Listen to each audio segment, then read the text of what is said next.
Hello there, and welcome. I'm so glad you're here. Before we begin tonight's story, I invite you to take a moment to settle in. Make yourself comfortable. Turn down the lights. Maybe light a candle or a little lamp. And if you have a fan or white noise nearby, now is the perfect time to let it hum quietly in the background. You found your way to a safe place. A gentle space where stories drift like clouds and sleep arrives like the tide. This channel, Aura Animals, is a quiet corner of the world where we share bedtime stories, not just to help you rest, but to explore the strange and beautiful connections between people and animals across time. Whether you're here because your mind is too busy to sleep, or because you simply enjoy a peaceful story before bed, I want to thank you, truly, for spending these next quiet minutes with me. If you enjoy these kinds of calm, historical journeys, stories that blend wonder and real-world facts, told gently and with heart, please consider subscribing. It helps us keep creating, and it means the world to those of us building this peaceful little library of dreams. And if you'd like, drop a comment below letting us know, where are you listening from? And what time is it there right now? I can't tell you how lovely it is to read those. From small towns to big cities, early mornings to midnight listening. It's a reminder that this soft moment, this simple pause, is shared by people all around the world. Now, just before we begin, I want to let you know that our stories here aren't just for relaxation. They're also part of a bigger mission to help humans and animals understand each other better. At Aura Animals, we believe that behind every paw print, every feather, every ancient hoof mark in the dust, there's a story worth telling. A story that connects us across generations, species, oceans, and time. So whether we're talking about sacred cats in temples, messenger birds in wartime, or, as we'll do tonight, dolphins who once guided ancient sailors through fog and myth. We do it with care, and always with the hope that a deeper love for animals and each other might follow you even after you drift off to sleep. So, take one more deep breath. Feel your body begin to settle. Let your hands be still, your jaw relax, and your thoughts soften. Tonight's story is about the dolphins of ancient Greece. Sacred protectors, playful spirits, and silent companions to a people who watch the sea as both pathway and God. And it all begins right now.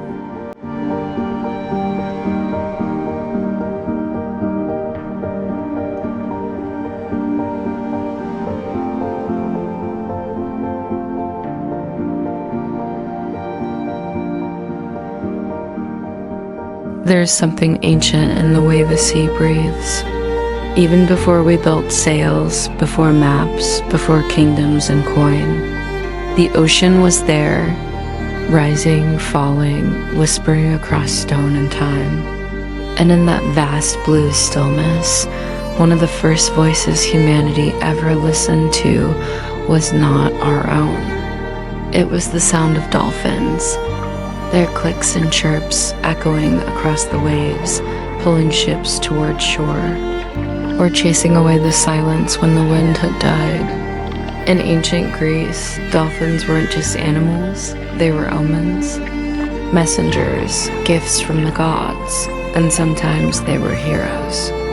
Let's begin our journey there.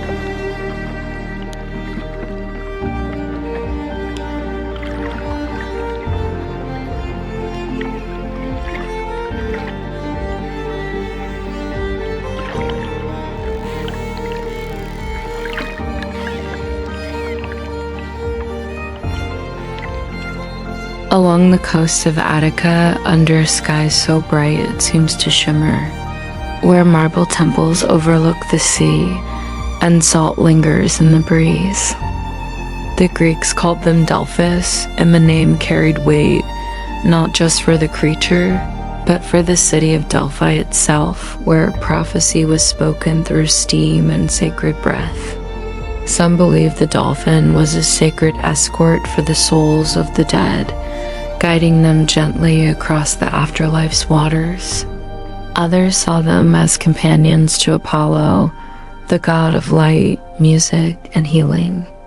According to one of the oldest myths, Apollo himself took the form of a dolphin to guide a ship full of priests across the sea so that they might build his temple at Delphi. And so the dolphin became not just a creature of the waves, but a symbol of divine direction, the quiet intelligence behind fate's turning tide. Even today, archaeologists have uncovered mosaics from centuries past, still clinging to the floors of ancient villas depicting dolphins mid-leap, arched backs above stylized waves, flippers forever caught in motion, like they were too wild to ever be still. But myths, as you know, are only part of the story. The Greeks didn't just worship dolphins, they watched them. Fishermen learned to read their movement. When dolphins swam close to shore in groups, it meant the sardines or mullets were nearby. A good catch was coming. And in some places, such as the coasts of what is now Turkey, there are stories recorded even by Aristotle himself of dolphins who worked alongside humans, corralling fish toward nets, nosing them gently, almost like a partner on a shared task. One city, near the Hellespont, recorded a young boy who had befriended a dolphin. Each morning, he would swim out into the sea, and the dolphin would appear like clockwork, circling him, racing him, sometimes lifting him onto its back. Word spread, and eventually, the boy was known far and wide, not for riches or wisdom, but for the dolphin who loved him. Then, one morning, the boy did not return. Some say he drowned in a sudden swell. Others said he fell ill on shore and never entered the water. But the dolphin came anyway, circling, waiting, searching. And when the boy never arrived, the dolphin swam to the shore, and as the story goes, refused to leave the bay. It was said the dolphin died of grief, though some say it simply drifted into deeper waters, chasing memory like a shadow down a long blue corridor. Either way, the people built a statue not for the boy, but for the dolphin. They placed it near the temple steps and lit a lantern beside it every night. To the ancient Greeks, the sea was more than water. It was the path between things, between islands, between cities, between the living and the gods. And in that liminal space, dolphins move like echoes, like living poetry. Even war cannot silence them. Greek soldiers told tales of dolphins swimming beside warships, as if guiding them toward battle or away from danger. They were seen as lucky, but also as watchers, as if they knew something the humans didn't. The playwright Aristophanes once made reference to dolphins in his comedies, suggesting even the gods were jealous of how free they were, leaping joyfully, untouched by taxes, politics, or scandals. And while we don't know exactly how the ancients explained dolphin intelligence, they felt it. They knew. Long before MRI scans, before sonar studies or behavior labs, people sensed that these animals were different, not only fast, but curious. Not only social, but empathetic. Sailors reported being nudged to safety after shipwrecks. Fishermen told stories of dolphins warning them about storms by splashing harder near the shore. One early historian wrote that to harm a dolphin was a crime, akin to harming a priest. To kill one meant exile. It meant turning your back not just on the gods, but on grace itself. In the port of Corinth, where trade winds brought perfume from Arabia and grain from Egypt, there were temples that faced the water, and on the pillars, dolphins were carved, leaping between spirals of wave and wind. They were seen as balance, joyful but sacred. Mischievous but wise, children made clay figurines of them. Priests poured wine into the sea in their honor. And poets, always the poets, wrote verses imagining what it would be like to ride a dolphin across the stars. The philosopher Plutarch once asked, "Why is it that among all animals, only the dolphin seems to take delight in man?"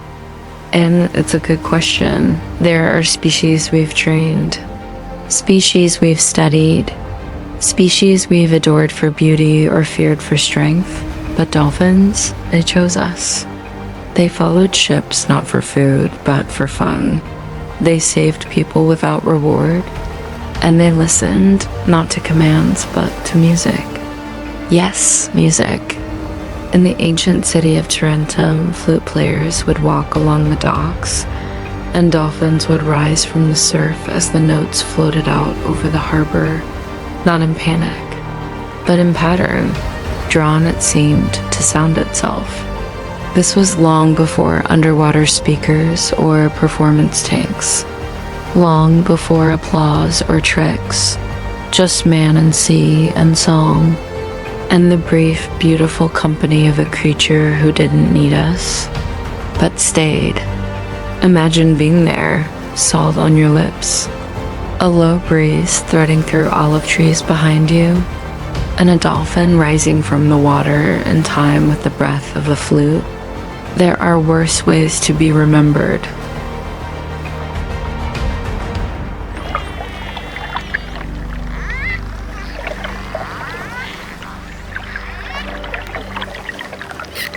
Some believe the bond between dolphins and humans goes back far longer than even Greece. To the first coastal tribes, to the first fishermen casting nets into the foam, to the first time a child laughed because something bright and gray leapt beside the canoe. Dolphins are part of our story, not as decoration, but as characters. They don't just swim through history, they shimmer through it. They surface in dreams and myths and mosaic and memory. And sometimes dolphins surface in places we don't expect, not just in oceans, but in the folds of history itself.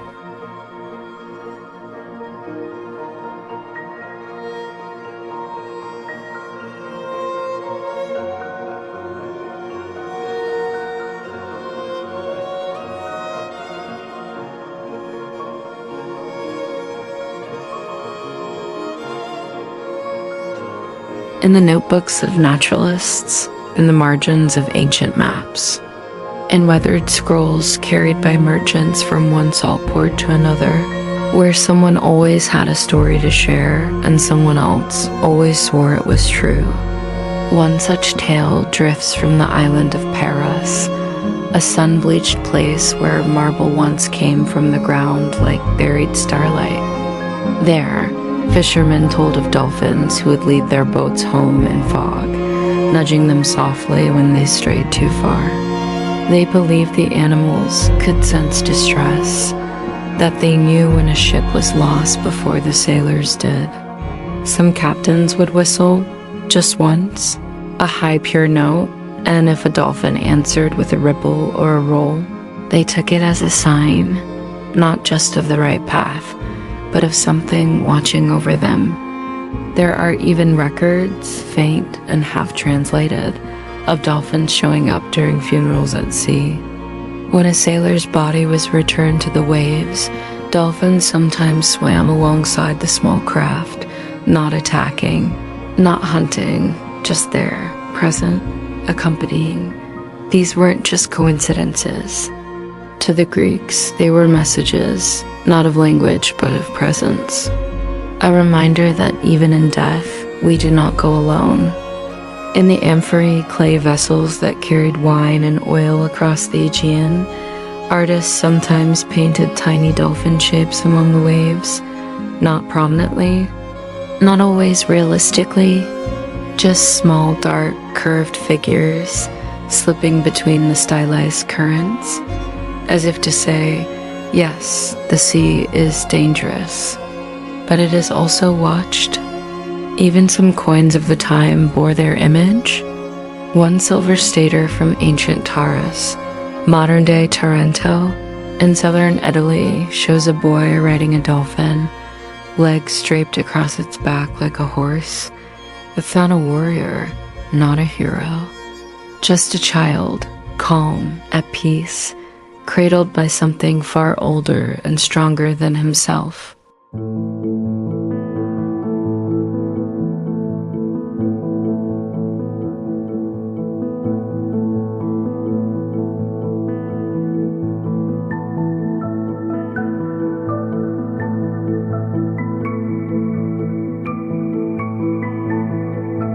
No one knows exactly why this became a symbol. Some say it was based on a myth of Taurus, the son of Poseidon, who was saved from a shipwreck by a dolphin sent by his father.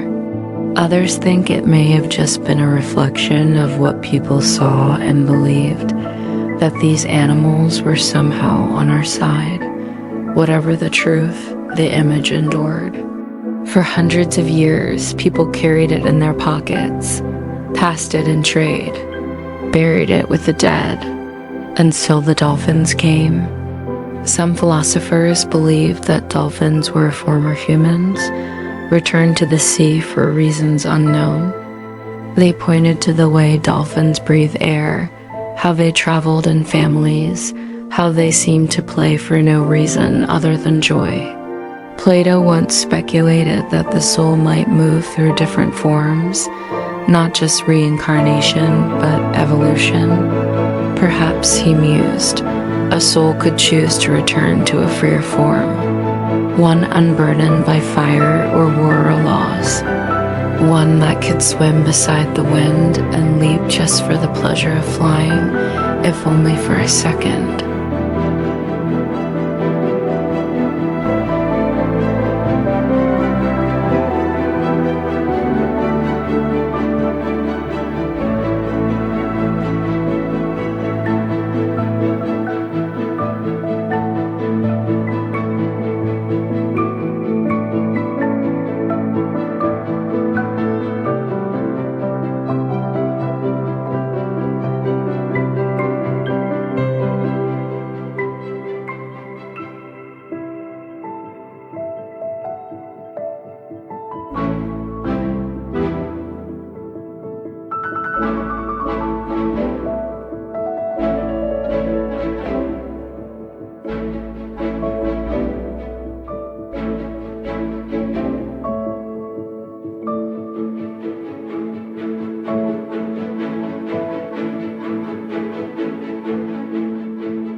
The sea, after all, was considered a living thing, not just water, but a being with moods. And if the sea had moods, it made sense that it had companions, ambassadors. Dolphins were not tamed by it, but trusted by it.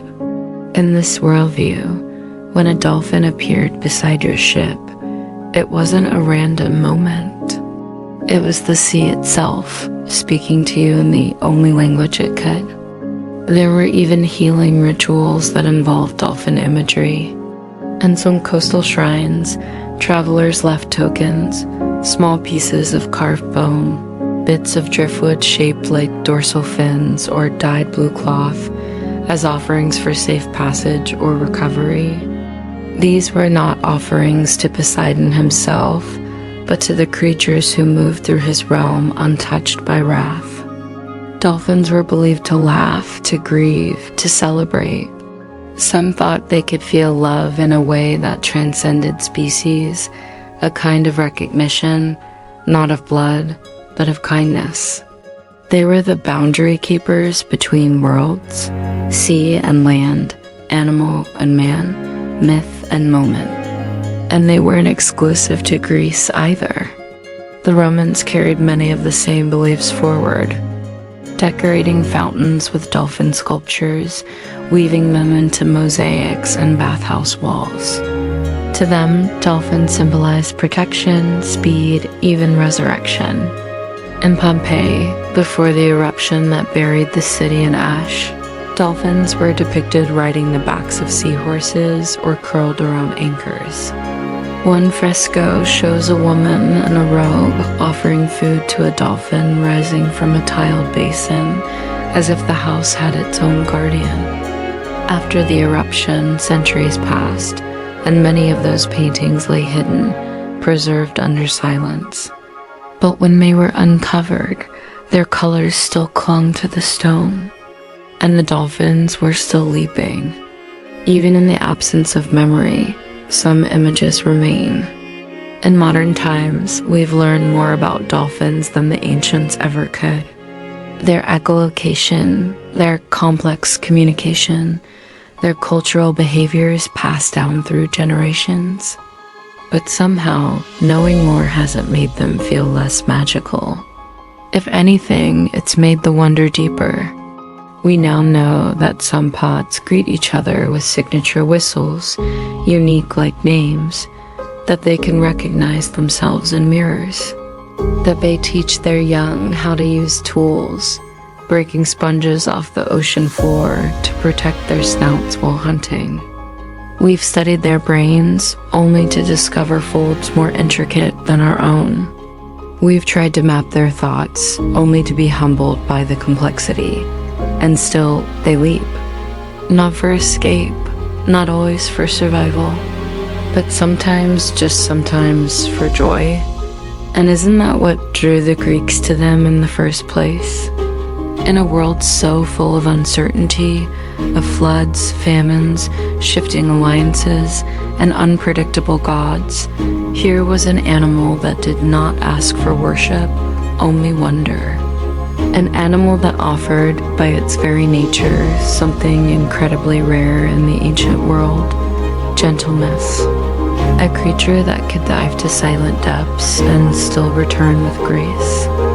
As you listen to this, perhaps in the quiet of your room, perhaps with the faint sound of wind or distant cars outside, it's strange to think there are dolphins swimming right now, at this very moment, through the dark salt corridors of the sea, just as they did when Homer first spoke the name Odysseus, just as they did when temples were new and fire was sacred. They don't know our names, they don't care about our empires, but they're still there, still curious, still waiting near the waves, still reminding us that not all intelligence looks like ours, that not all beauty asks to be owned, and that not every guide carries a torch. Some just carry a smile beneath the waterline. So as you settle deeper now into your pillow, let the waves grow slower. Let your breath follow the tide, and if your thoughts begin to wander, let them follow the shape of something rising quietly from the surf. A soft dark, a silver line, a presence that has watched us since before we learned how to watch back. And as the sea grows still and your body grows heavy, let the dolphin carry you the rest of the way. Not to answers, not to certainty, just to somewhere peaceful.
The stone beneath you is still warm from yesterday.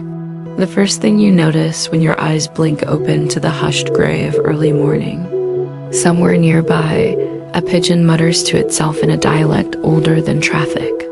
You stretch slowly, first the front legs, one at a time, then the back, until your spine lets out a satisfying crack that travels through your ribs like a memory. You're not in a bed. You haven't been in a bed in years. You're curled beneath a rusted cafe chair, tucked between a planter of dead lavender and the uneven leg of a Vespa that hasn't run since the last World Cup. It doesn't matter. The spot is yours. At least until the barista with the pointy shoes comes out and shoos you off with a hiss and a mop. The air is cool but not cold. Rome doesn't really do cold. Just degrees of heat, some dry, some wet, some with the sharp spice of exhaust fumes layered over oregano and garbage. You inhale deeply. Today smells like pastries and pigeons and the faint, unbothered scent of diesel. You rise without a sound, no leash tugs. You wear an old blue collar faded with time from a life you can no longer remember. Just the soft scuff of your claws on the cobblestones, like a whisper that has learned not to ask too many questions. This city is ancient, older than you can imagine, older than memory. The stones remember things you never will, that they welcome your pads all the same, worn as they are, cracked in the middle from a winter you slept through under a pile of cardboard behind the gelato shop. Your belly rumbles. Not urgently, more like a gentle reminder that hunger is a friend who never quite leaves. You don't chase it away, you just walk with it. Your first stop is the bakery near Piazza Navona. The old man who runs it never feeds you, not directly. But sometimes the pigeons knock things over, and sometimes people are careless. And sometimes, just sometimes, a boy drops half a cornetto and forgets to be upset about it. You live for those moments. They come like lightning, unexpected and bright. You round the corner, ears tilted slightly forward, alert but not tense. You pass a cat perched on a sun-warmed windowsill. He doesn't flinch. He knows you're not a threat, not this early and not anymore. You nod at each other, the way elders might, slow and wordless. He licks his paw, uninterested in the world, and you move on. The piazza is still half asleep. The fountain gurgles lazily, spitting water that glitters with the first threads of light. You drink from the far side, the spot tourists can't reach with their cameras. The water is cold, almost sweet. It makes you close your eyes.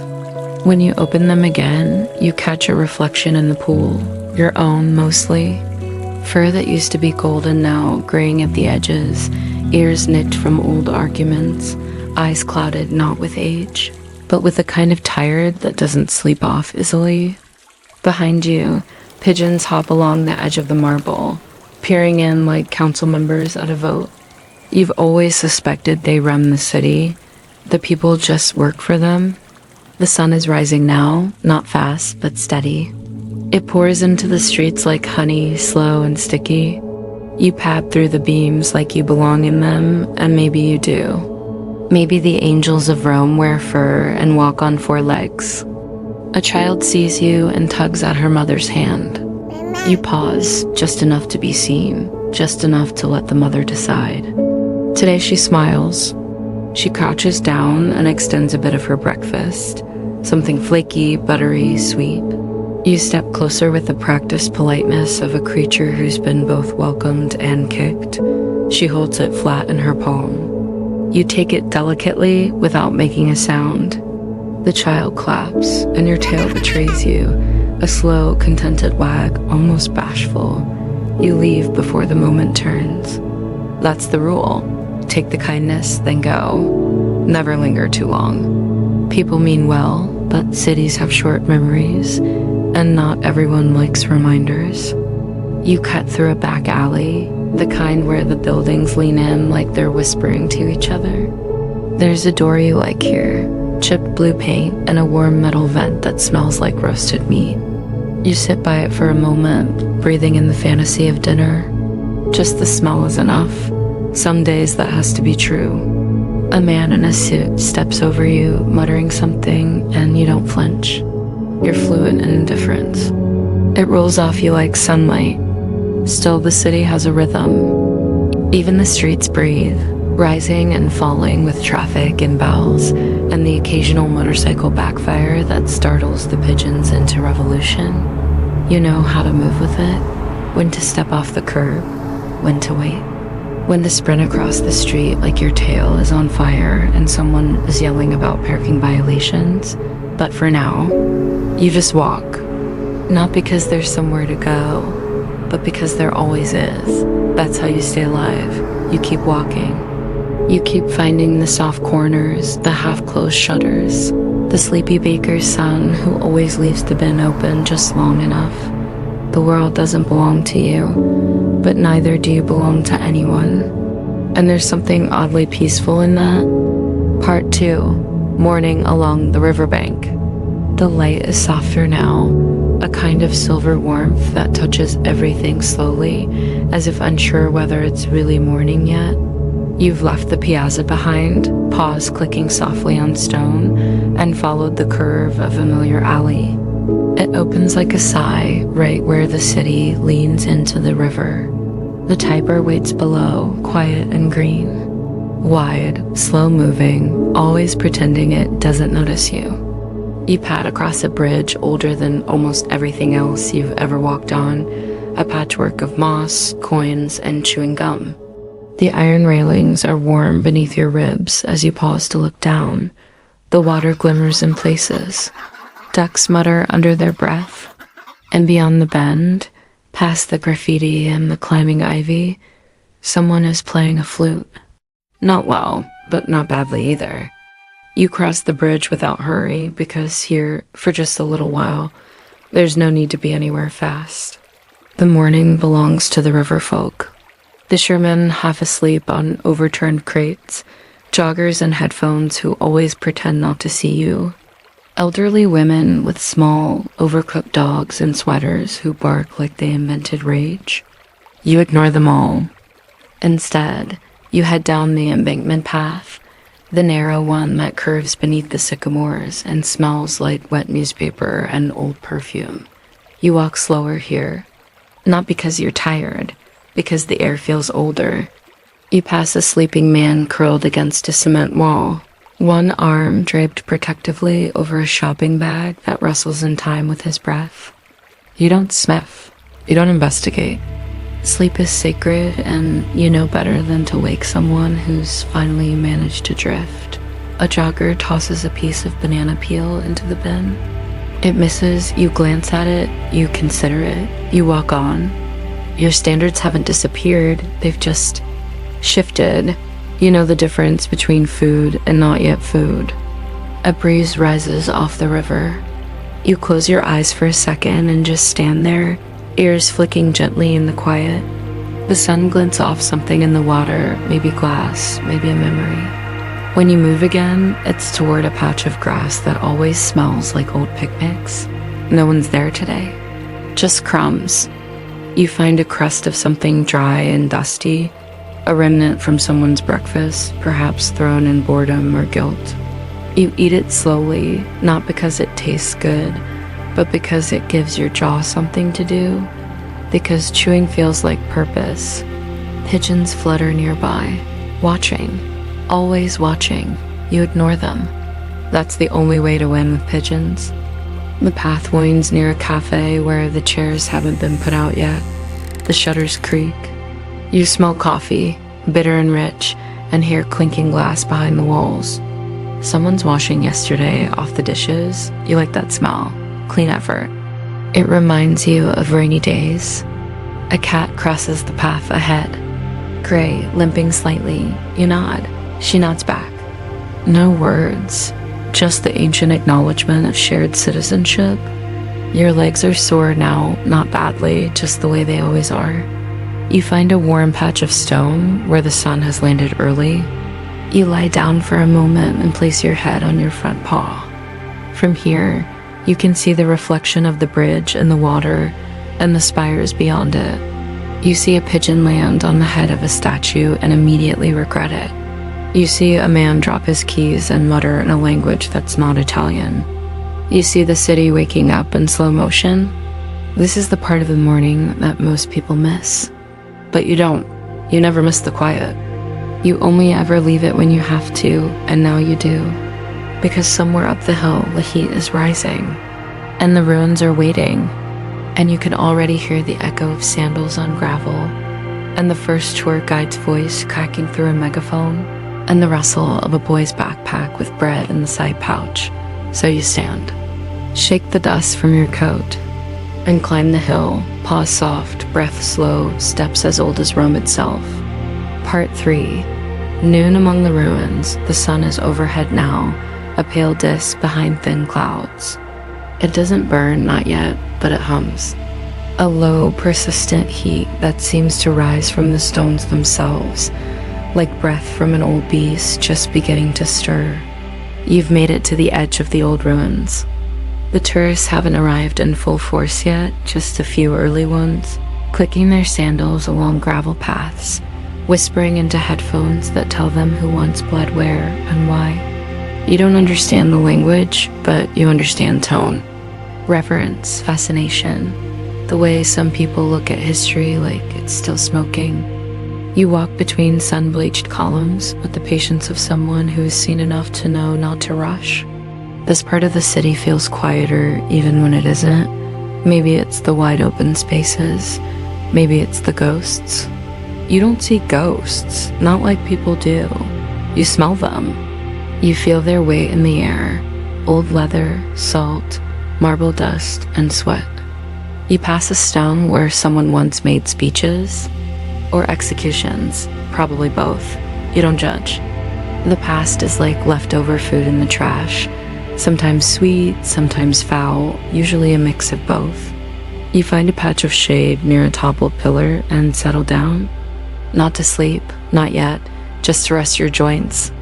You curl one paw under your chest and let the rest of the world carry on without you for a bit. A school group passes by. The teacher waves her hands with the urgency of someone who loves their job, but not their job is volume. The children are loud, excited, pointing at stones like they found treasure. One of them spots you. He breaks off from the group, not too far, and squats beside you, his backpack slipping sideways. You don't move. He's young. Young ones are unpredictable, but rarely cruel. He just looks at you. Then, after a moment, he unzips a side pouch and pulls out a piece of bread.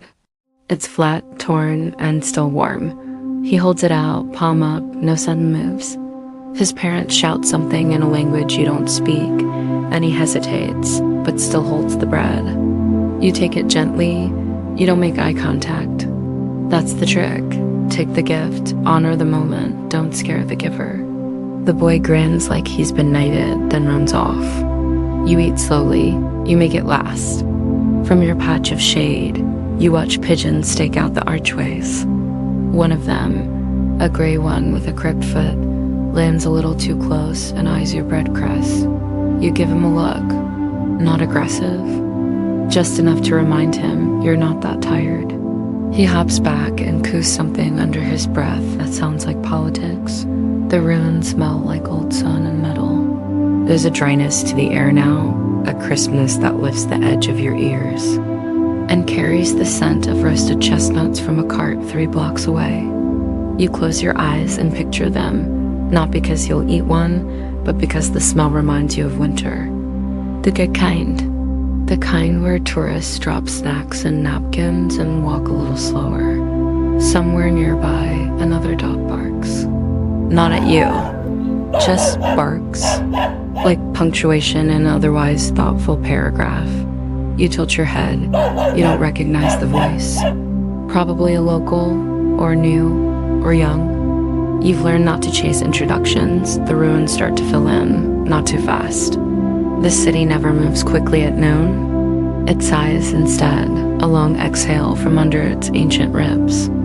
Shopkeepers begin their slow dances of opening windows, sweeping thresholds, and muttering to themselves about tourists, weather, and politics. You stand again. Your legs ache a little now, but in the familiar way. Not pain, just memory. You pad along the perimeter of the forum, cutting behind benches, slipping between rusted fences, knowing the paths people don't. You pass a man asleep against a tree. His bag is wrapped around his arm. His hat covers his eyes. You don't approach. Sleep is sacred here. You make your way to a small fountain tucked between two stone lions that look like they've seen better empires. The water here is clean enough.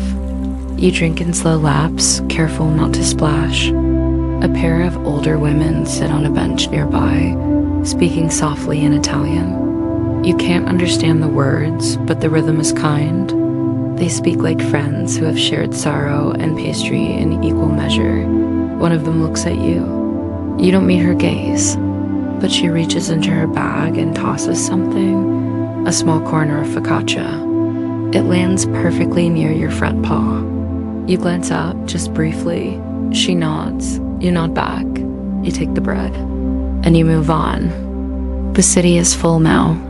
Voices bounce off stone walls like lazy birds, drifting upward and away. Footsteps echo. Shop doors clatter open.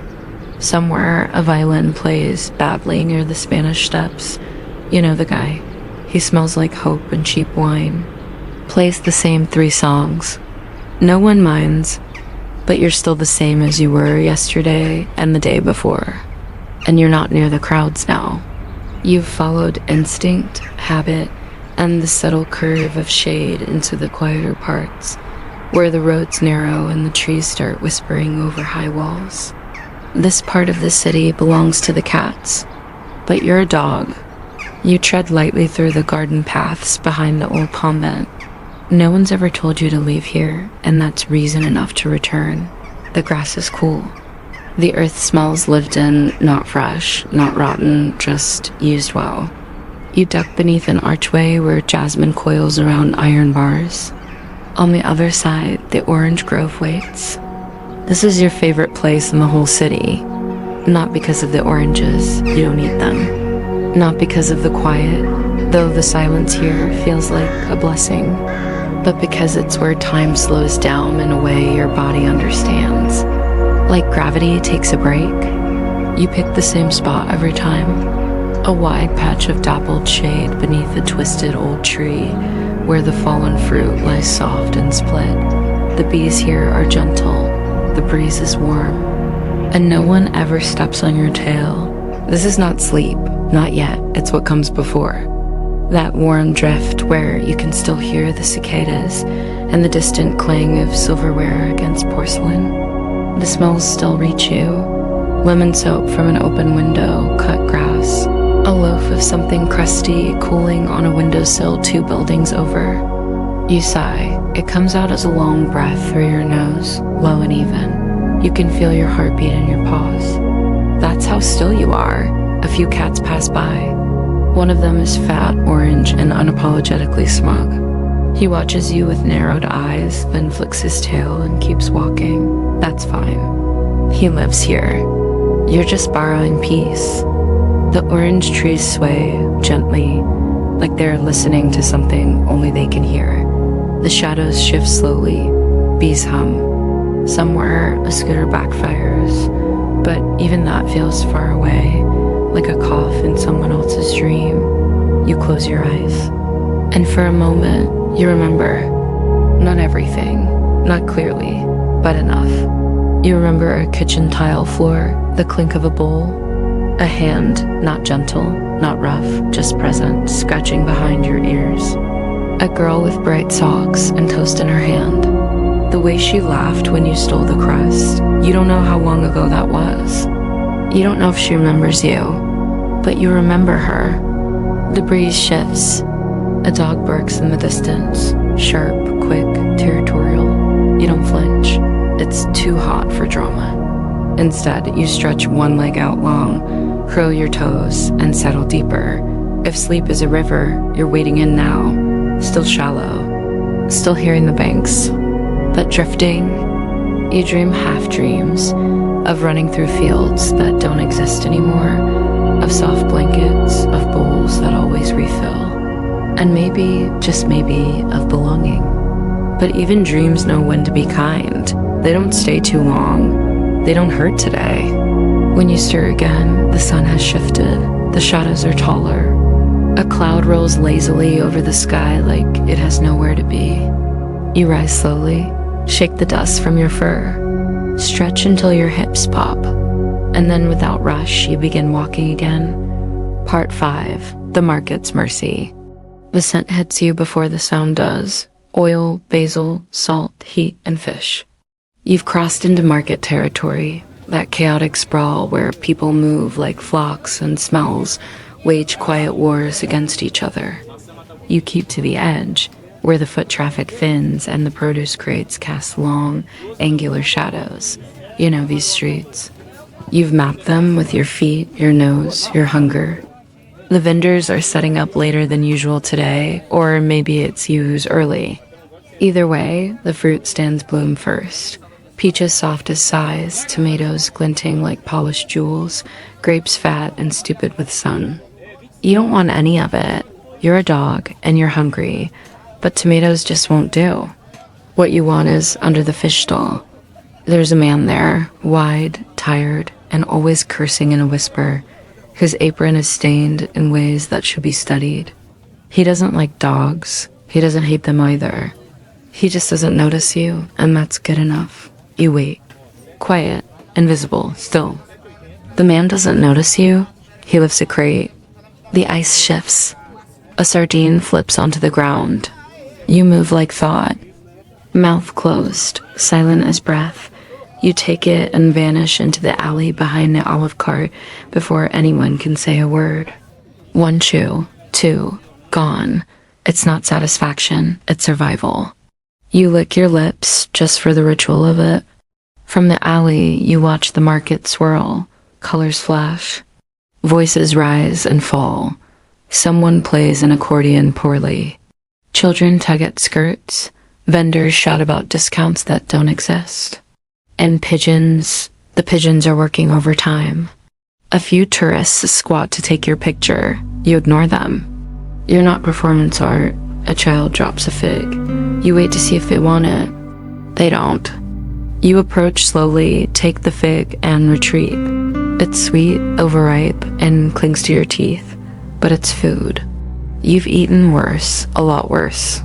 Too many times to count. The sun is stronger now. It presses on your back like a sleeping hand.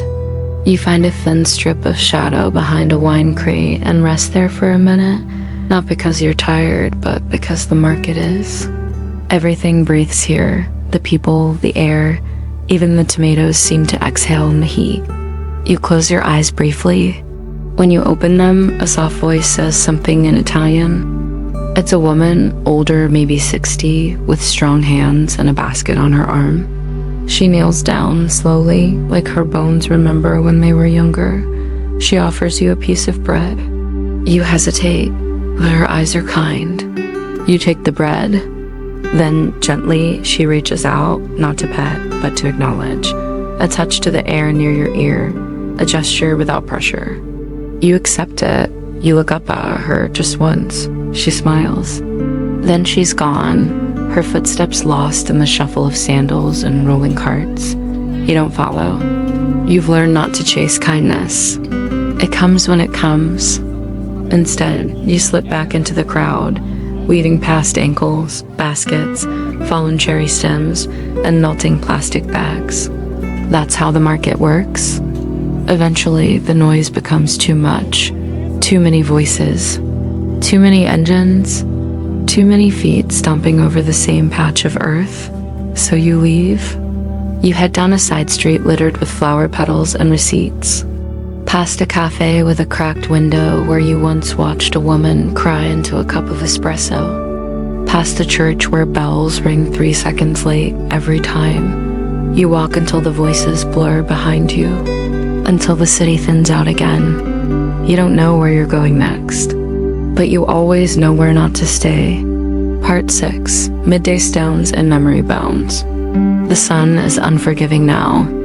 It pushes down like a hand on the back of your neck, steady and personal. The shade has retreated into thin slivers, hiding beneath benches, behind statues, in the shallow cracks between the past and the present. The hill rises behind the ruins, twisting upward through a garden path lined with rosemary and broken stairs. You've taken this way before. It's quiet. People don't come up here unless they're lost or tired of the view from below. Your paws slip once on the loose gravel, but you catch yourself. You've learned how to move on stone. At the top, the city of Rome stretches before you like a living painting. Domes, towers, satellite dishes, laundry strung like prayer flags between crumbling buildings. The river cuts through it all like a lazy thought. You sit, not because you're worn out, because you've earned the view. There's an old wall here, low enough to climb, warm enough to nap on, forgotten enough to be yours. You hop up with a soft grunt and turn 3 circles before settling. The stone is hot under your side. You don't mind. You can see the pigeons from here, spiraling like gossip above the churches. The bells haven't rung in a while. You count breaths between them. Sometimes, if the wind is just right, you can smell the basil from someone's window pot 2 streets over. You close your eyes, not fully, just enough. This is your favorite kind of tired. The kind that comes after small victories, crust won, kindness accepted, ankles dodged, shade found. You rest your chin across your paw and let your mind wander. You think of bones. Not food bones, memory bones. The kind you bury without realizing. The kind that surface in the heat. You think of the man with the white beard who used to leave out scraps behind the butcher shop. He hasn't been there in a long time. You think of the girl with the loud shoes who used to sing badly on the steps near the fountain. She once gave you the last bite of her sandwich. You remember the taste of pickles. You think of the orange cat you used to argue with every Tuesday. You haven't seen him lately. The bench where he sunbathed has been empty for weeks. You wonder how many ghosts you carry in your tail. The sun shifts, your ears flick. A bee buzzes near your nose. You don't move. The heat climbs higher, pressing into your spine. You shift to your other side and sigh. The wall radiates back your own warmth. It feels like being held by the city. You dream a little, not deeply, not fully. Just enough to blur the edges of the present. In your half-dream, you are not stray. You are not alone. There is a hand. It rests on your back. There is a bowl. It never empties. There is a name. You can't quite remember it, but it feels like sunlight and safety. A breeze interrupts. You open your eyes. Far below, you hear laughter. Someone's dropped something and a vendor is yelling. A dog barks once. The city continues. You stay still a while longer. Then you stretch, slow, from shoulders to tail, and leap down from the wall with a soft thud. It's time to move again, not because you have a destination, but because the world doesn't pause just because you need a break, and in Rome, the light never waits. Part 7, The Quiet Park and the One-Eyed Dog. The streets grow quieter as you leave the sun-drenched overlook behind. Afternoon is folding in on itself, turning dry and slow, like bread left too long in the open air. You find your way to the edge of a small park, one of those green pockets hidden behind crumbling walls and iron gates that never close properly. The kind of place where time comes to sit down for a moment and wipe its brow. There are no children here now, no frisbees, no joggers. Just cicadas singing to themselves in the trees and dust drifting across the worn footpaths like lazy ghosts. You slip through the gate and into the shade. The temperature drops almost instantly. It's not cool, exactly, but it's not angry anymore. The grass is yellowed and patchy. The benches lean. A fountain in the center gurgles with just enough strength to be considered alive. You lower your head and lap the water. It's warm and slightly metallic and tastes faintly of moss and patience. You drink your fill, then sit back on your haunches. That's when you see him. Across the park, under a bench swallowed in shadow, a figure watches you. Not a person, but another dog, bigger than you. thick-necked, gray around the muzzle, and one eye. The other is a pale, milky slit that doesn't move when you shift. But the good one follows you precisely, not aggressive, just alert. You stay still. So does he. You've met his kind before. Maybe not him, but the type. Dogs who've survived things, dogs who don't play. Dogs with no owners, no name, and no use for ceremony. He doesn't growl. He doesn't blink, neither do you. For a long time, the two of you just breathe. You're not sizing each other up, not really. You're making an agreement, an old one, older than collars. The kind of understanding that says, I won't take your place if you don't take mine. And finally, the one-eyed dog stands.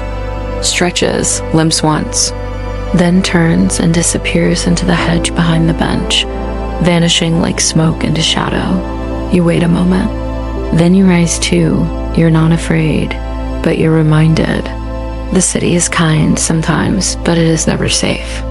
Not for long. You circle the fountain twice before settling in the grass near a tree whose roots are trying to escape the earth. You lie down with your back to the hedge, just in case.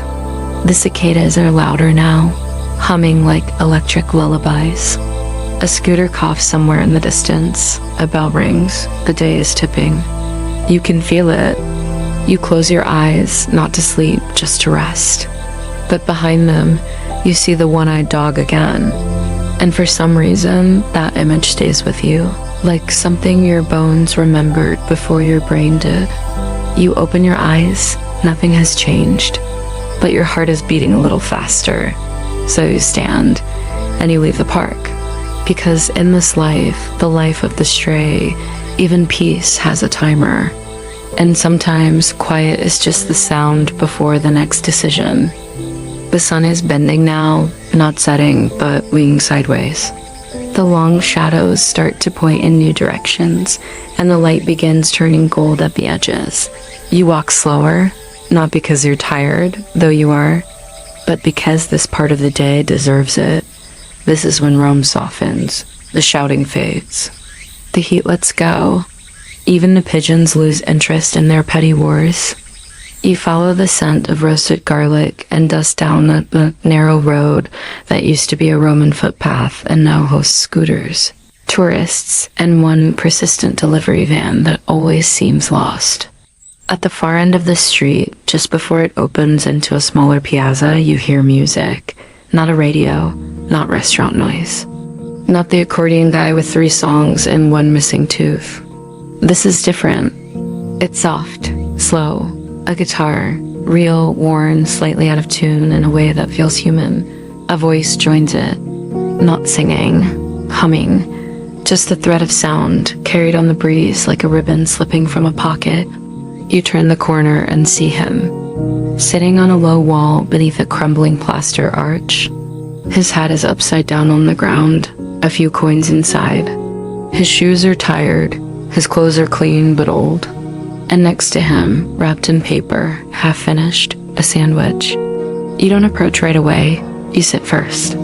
Across from him, by the edge of the fountain where the pigeons don't go. You rest your chin on your paws and just listen. He doesn't stop playing. He sees you. You know he does.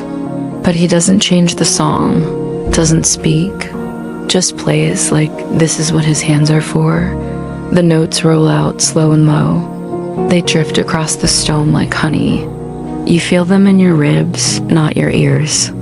When he finishes, he sets the guitar down gently across his lap. He doesn't look at you, not yet. He reaches into the paper, pulls out the remaining end of the sandwich, mostly bread and something dry, and breaks it in half. He sets the smaller piece beside his foot, then he waits. Soft steps, low ears. No eye contact. He doesn't move. You take the bread. It's dry. Stale, probably, but it tastes like peace, like trust, like music. Like someone gave you something without asking what you'll do in return. You eat slowly, not because it's hard, but because you don't want the moment to end. When you're done, he nods, just once. Then he picks up the guitar again and begins another song. You sit with him for a while. The plaza stays quiet. The tourists walk wide around him. The world forgets to interrupt. Eventually, you stand. You turn once to look back. He smiles. He reaches into his coat pocket, and he tosses you something. It hits the ground near your front paw with a soft clink. It's not food. It's a bone. Not real. Metal. A tag, maybe. Or a pendant. Shaped like a bone, worn thin at the edges. You sniff it. Nudge it. Pick it up and carry it in your mouth. But because it's yours, because it was offered, you walk away slowly, the weight of the bone swinging gently against your tongue. And for the first time all day, you feel like someone saw you. Not as a stray, just as a dog. The city glows now. Not with neon or headlights, not yet. This glow is softer, older, the kind that comes from sun-slicked domes and terracotta walls, breathing out the heat they've held all day. You've kept walking, not far. Just enough to find what you were looking for, even if you weren't sure what that was. The streets are thinner here, less polished. More cracks, more vines, more space between footsteps. This is the part of the city where plants win slow arguments with stone. You follow a wall you know well. It curves around a crumbling garden with a gate that never opens. At the far side, tucked behind laundry lines and the smell of simmered tomatoes, there's a staircase. It doesn't go anywhere anymore. It used to, once. Maybe when people still lived in the upstairs rooms. But now it's just steps that end in a railing and a low balcony with no visible door. At the top, the balcony waits, wide enough for one dog to lie across and nothing else. The railing is bent, rusted, missing a bolt. You don't lean against it. You lie down. The stairs creak, not because they're wood, just old. Even the stone here sounds tired. From here, the city spreads out in golden folds. Rooftops ripple like sun-baked waves. Church bells in the distance mark time not with urgency, but with permission. You may rest now. You watch the world slow down. A woman waters plants 3 floors below, humming a lullaby in a key only grandmothers know. A mop slaps rhythmically against a marble step. Someone opens a bottle with a pop that echoes off the alley like soft punctuation. And the pigeons, even the pigeons, settle in. You let your body sink fully into the warmth of the stone. The ache in your legs, your ribs, your spine. It's all there. But now, it's quiet. A kind of ache that doesn't demand anything. Just acknowledgement.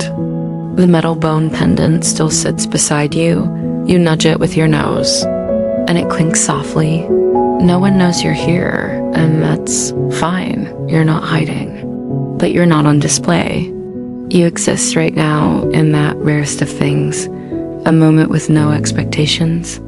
You close your eyes, just for a little, not to sleep, but to remember what it feels like to be still without needing a reason.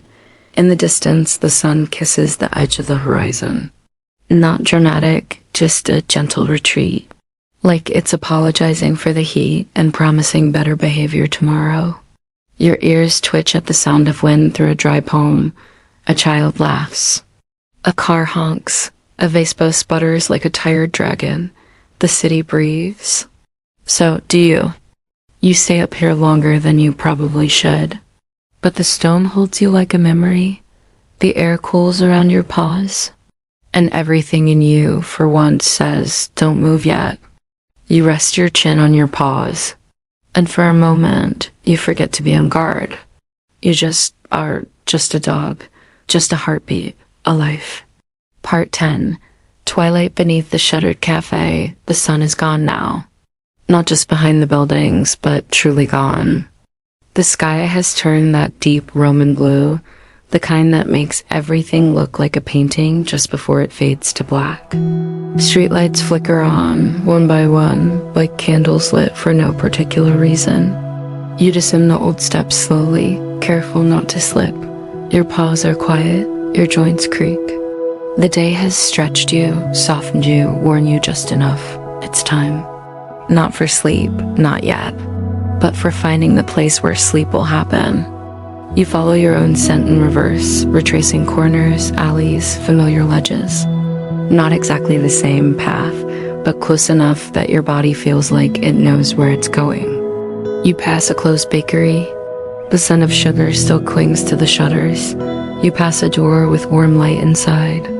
The sound of a kettle, a radio, two people arguing gently in the rhythm of love. You pass a cat sleeping on a scooter seat. He doesn't open his eyes. Neither do you. Then you find it the cafe. Not a fancy one. Not a place anyone photographs. But it has a blue awning and a cricked flower box and a door that has never quite been repaired. More importantly, it has that space. Between the planter and the wall, right behind the table that hasn't been unfolded in 3 years. Just wide enough for you. You crawl in like you've done 100 times before. The stone is cool here, but not cold. The smell is neutral, neither food nor fear. Just earth and plaster and the last traces of roasted coffee from hours ago. You curl up, one leg over the other, chin tucked close. The metal bone pendant rests beside you, tucked under a paw like a memory too precious to lose, but too light to carry. You exhale, slow, full, safe. The city is still moving out there. The night has its own rhythm, music from windows, footsteps that echo longer, conversations that stretch out like cigarettes between strangers. You're not part of it, not tonight. Tonight, you are curled into the shape of peace. Not comfort, not quite, but peace. The kind that says, you made it. You don't know what tomorrow will bring, you never do. But you made it through this one. One more day, one more walk, one more sky. Your tail twitches once, then stills as the world grows quieter. Somewhere in the distance, a church bell rings. Not for you, but you hear it anyway. The pigeons are asleep now. Even the one-eyed dog, wherever he is, has probably found a place to rest his ribs. The city isn't silent, but it is soft. And so are you. Your breathing slows. Your eyes drift shut. The last thought you have isn't about food or safety or even memory. It's just this. This was a good place to be, and then nothing. Just sleep. Sleep takes you gently, no sharp corners, no sudden drops. Just a long downward drift, like a leaf spiraling through a quiet courtyard with no rush to land. Your breath slows. Your body stills. But something in you keeps moving, not awake, not quite dreaming. A space in between, where memory puts on different clothes and walks with you. In the dream, you are running, but not from something, not to something. Just running. Your paws don't ache. Your lungs don't burn. The wind through your fur is cool and perfect. The stones beneath your feet are smooth and endless, stretching through alleys that glow with golden light, even though no sun hangs in the sky. You pass familiar places, but different now. The market sings in whispers. The ruins hum like lullabies. The orange trees sway without breeze. The whole city seems to pulse with something warm. You see faces, not sharp, not detailed. Just impressions. People who once offered you bread. A boy with fig juice on his hands, a woman with a cane and a secret smile. The old man from the butcher shop, not dead here, just polishing a bone like a prize. They don't speak. They don't need to. They're not here for you. They're with you. A cat walks beside you now. Maybe the one from the scooter. Maybe the one you used to argue with near the fountain. He doesn't hiss. He doesn't run.